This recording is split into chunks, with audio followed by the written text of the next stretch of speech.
Once upon a time, it was the Quarantine Quest Semifinals Part 2. Ooh, I'm excited for this. Fairy Tale Day, clearly. Yes, and we have lots of wonderful fairy tales to get to.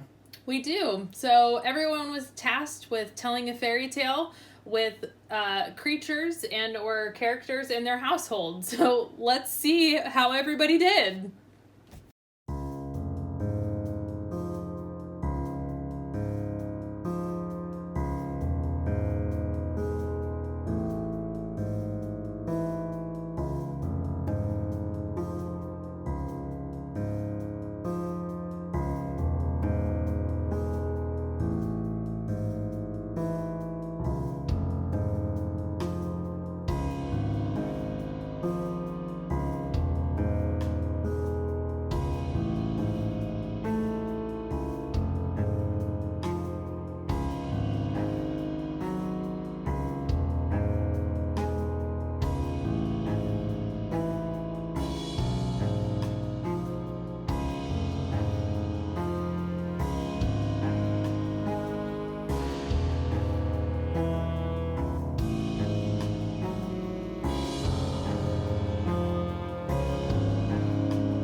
And there's a lovely couple.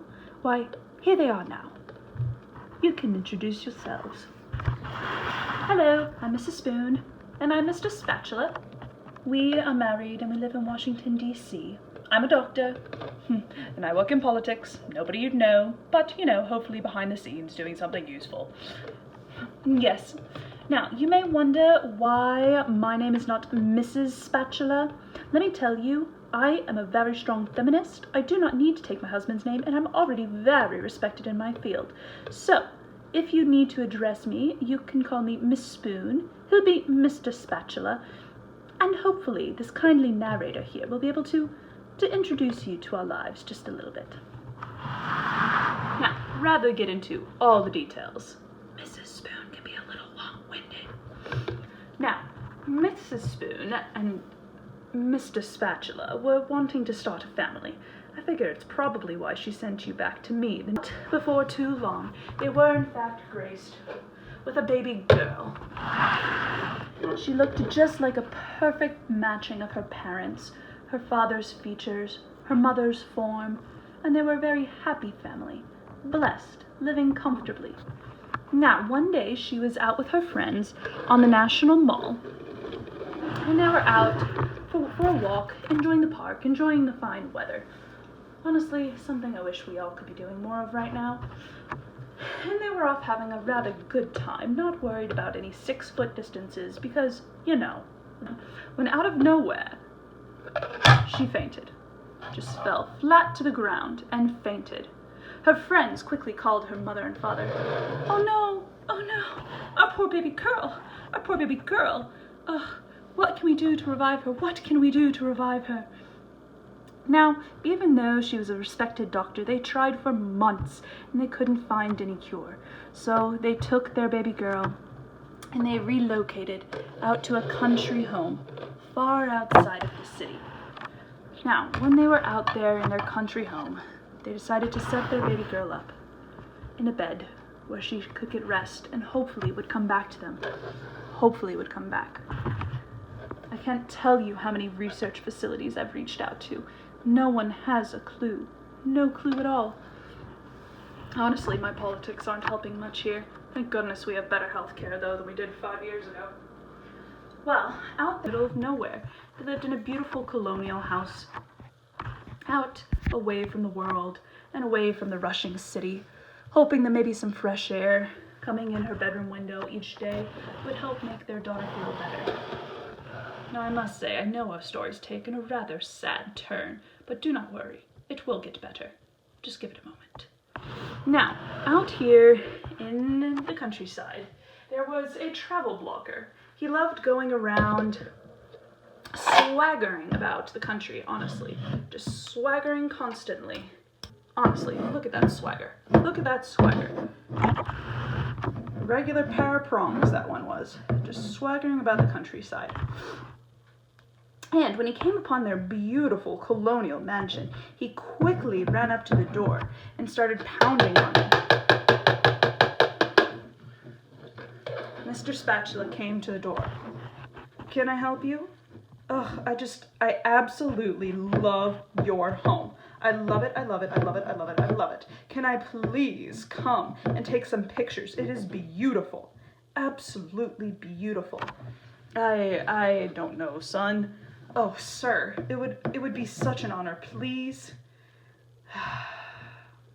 Honestly, this is where I must tell you, this probably wasn't Mr. Spatula's best moment, and honestly, if Miss Spoon were at the door, this would have gone very differently. But Mr. Spatula said yes, and allowed the young man to enter.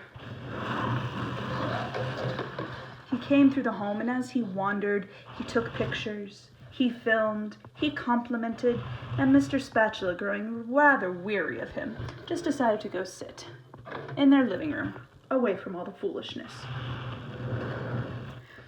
As the young man wandered around the house, he ended up stumbling upon the young girl's room.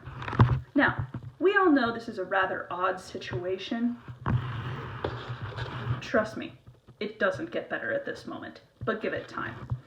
So the young man was wandering around the house, came upon the young girl's room, and found her absolutely beautiful. So he leaned down and kissed her. At that point, she woke up furious. Had her parents been there, this would have been a very different conversation. They just would have been excited that she woke up. However, instantly she slapped him across the face and asked him a series of 4 questions. 1, why are you kissing me? 2, why are you in my room? 3, who are you? And 4, have you heard of sexual assault? She continued to read him the riot act, rightfully so, at which point her parents heard the commotion and came rushing up the stairs. At first, they were so excited they entirely focused their attentions on her, but it wasn't long before they heard what it was she was yelling at the young man. Now, Miss Spoon, who had been taking a lot of fitness classes lately, quickly grabbed him and took him bodily out of the house, kicked him out, and left him there outside the home. They had no interest in having that there in their home. She came back in, and the 2 parents expressed how proud they were of their daughter, and then instantly called the police, because let's be honest, it's not okay to kiss girls who are knocked out. not okay. Not girls, not boys. That is the happy ending to the story. She ended up all right. He ended up being taken by the police, and all was well. These are my fairy tale characters, and this story is based very loosely on Lord of the Rings. I would like you to meet Purple Frodo Rabbit and Magic Mushroom. Don't eat it, it makes you very evil. We are starting in the beautiful Shire, and we need to go to Mordor to throw the magic mushroom into the pit. It's hard work for Frodo. Without Sam, has a very long way to go for a little purple rabbit.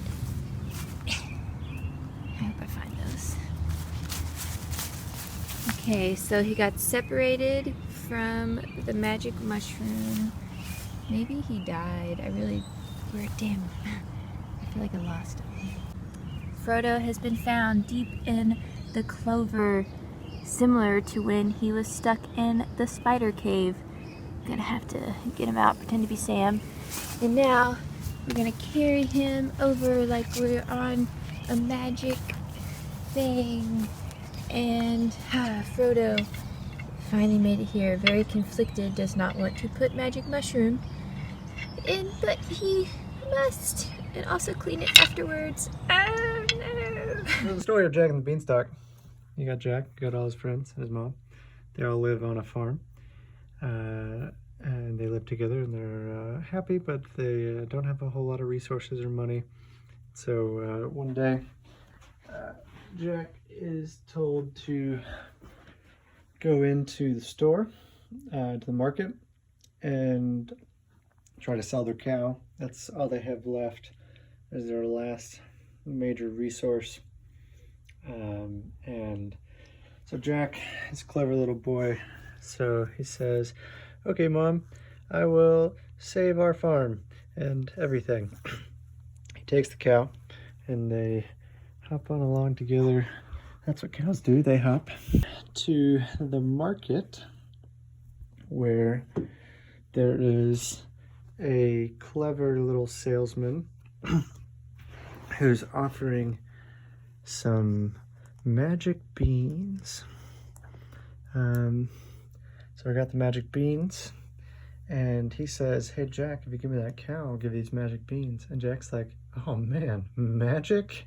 So Jack over here talking to the salesman is like, "Yeah, I want that. So here, take my cow." And then the salesman's like, "Ha ha ha, stole the cow." And so Jack comes back to the farm. His mom is distraught. "How could you do that? You gave away everything for some beans." And he's like, "Well, I'm gonna plant them." So he goes over here, plants the beans, and then he goes to sleep to a disappointed mother. And so he sleeps. Next morning, he wakes up, and then comes over to find that the beanstalk has grown. And there's this giant stalk coming out of the ground. And he's like, "Oh wow, they are magic beans." So he comes up and he climbs up the stalk. And he sees this tower at the top. He's like, "Whoa, this is kind of cool." So then he's like exploring the tower. Explore. Then he sees a giant. And the giant's like, "Fee, fi, fo, fum, I smell the blood of a Pokemon," or something like that. And so then Jack's trying to be all clever, trying to sneak around. He sees that he has a golden egg or something. And Jack thinks he's nimble and quick, and he jumps over the candlestick and then comes up, steals the egg, tries to run away, run down the beanstalk. But then the giant starts coming after him. And so Jack scrambles down the beanstalk with his egg. And then tries to run away. But then he sees the giant is coming after him. Starts coming down the beanstalk. But Jack is clever. And he's like, oh, I can chop this down. And so he grabs his gigantic axe. He's like, and then the giant comes tumbling down, breaks his crown, and Jack runs away with his gold and saves the day. Hooray! Yay! Once upon a time, there were 3 little pigs who lived with their mother in a meadow. One day, the mother pig said to the 3 little pigs, "You need to go out into the world and make your own way." So they waved goodbye and out into the world they went. The pigs decided to build houses near the woods. A big bad wolf lived in the woods. He was not happy when he saw the 3 little pigs building houses nearby. The first little pig was lazy. He made a house of straw. And the big bad wolf came and huffed and puffed and blew it down.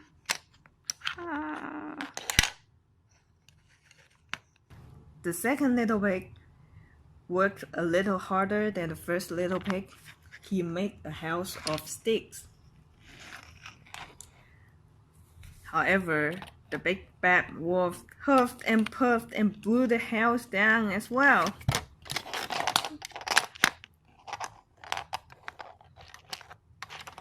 The third little pig was hardworking.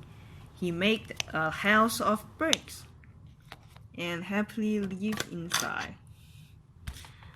The big bad wolf came and huffed and puffed, huffed and puffed, huffed and puffed, but the house did not fall down. This made the big bad wolf very, very angry. So he went up on the roof and tried to get into the house through the chimney. He climbed into the chimney and slid down into a pot of boiling water. He quickly went out of the house and never came back. This is the story of the 3 little pigs. Thank you. I'm a real princess. We'll see about that.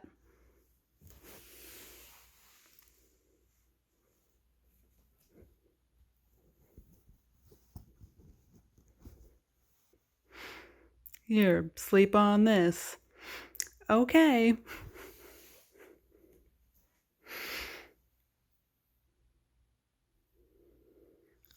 The next day. How did you sleep? It was really uncomfortable. It's like there was something underneath the mattresses. I guess you are a real princess. Only a real princess would be that sensitive. And this is story time with Tim. So in the land that we call South Carolina, there were 3 little pigs, Rye Guy, Altito, and Little Patty. And they grew up happily in their homes. But as they grew up, it was time for them to move out, and they each decided to build their own home. Rye Guy built his out of straw. Altito built his out of sticks. And Little Patty built his out of stone. They lived in pretty good harmony there for a while, until Swampy the Gator came along. And Swampy had a rough life, not able to really enjoy the winters around here. And so he was trying to find his own place. So he comes up to the first house and he knocks on the door, says, little pig, let me come in. Not by the hair of my chinny chin chin. So, well, I'm going to chomp and I'm going to stomp and I'm going to tear your house down. That way, Right Guy ran off to hang out with Altito. Swampy followed along, knocked on their door. Little pig, let me come in. Not by the hair of our chinny chin chins. Well, I'm going to chomp and I'm going to stomp and I'm going to tear your house down. And they ran off over to little Patty Bear. Swampy followed along. Swamp knocked on their door. Little pigs, let me come in. Not by the hair of our chinny chin chins. Well, I'm going to chomp and I'm going to stomp and I'm going to tear your house down. And he chomped, and he stomped, and he chomped, and he stomped, but he couldn't do much on the house. Little Patty, though, understood that Swampy was just lonely and needed a place to stay, and he grabbed some good food. So little Patty says, hey Swampy, let's cut this out. Why don't you come in and enjoy some shrimp and grits with us, and we all can live happily ever after. Swampy thought, hey, that's not a bad idea. So he goes in and joins. They have a happy meal, and they lived happily ever after. A little tiny little bear Rocket and Groot meets. Hi, I'm Groot. And I'm Rocket. Puppy and a little bear. Good to see you. Playing together. Let's be friends. Woohoo! Woohoo! Woohoo! Woohoo! And Groot and Rocket lived happily ever after. There we go. They both. So bad! So, you can see how everyone was super creative. We're so thankful for all of the submissions. And the way that we ranked them, I'll just go ahead and say it. Well, I will interject that it was very hard for you. It really was. So hard that she created a rubric on different categories of creativity, characters, funny, unique, story adaptation, and it fleshed out. We'll give you our top 3. It's very hard. Yeah. So, tied for second, Kate with the modern day Sleeping Beauty, and Stella with the 3 Little Pigs.